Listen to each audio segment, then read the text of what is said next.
Hi, welcome to Porsche North Houston. My name is Husna and I'm the Porsche Pro. Today I'll be walking you through the steps on setting up your wireless Apple CarPlay in your Porsche vehicle. Today I'll be demonstrating on this 2022 Porsche Macan GTS, though the steps will remain the same through all Porsche models, excluding the 718. To set up your wireless Apple CarPlay, first make sure that both your Bluetooth and Siri are both on your device.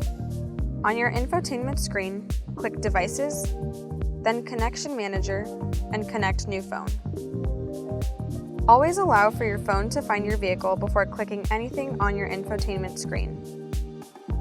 Click on your vehicle and confirm the pairing.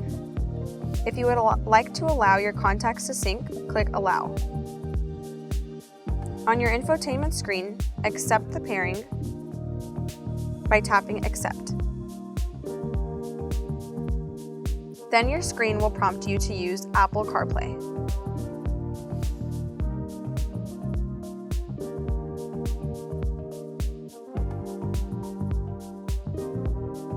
Next, your Apple CarPlay screen should show up with your 3 most recently used apps.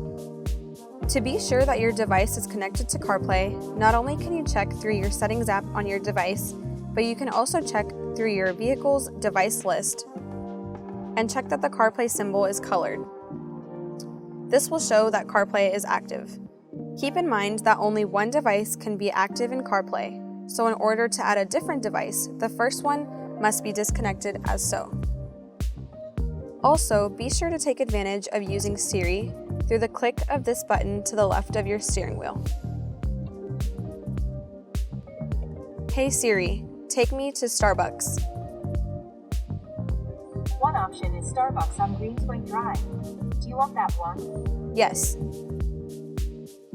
Getting directions to Starbucks. Now you have quick and easy access to a selection of apps such as sending messages, getting directions, and playing your favorite music, all through the tap of your infotainment screen. If you're still having trouble setting up your Apple CarPlay with your Porsche vehicle, please feel free to call us here at Porsche North Houston.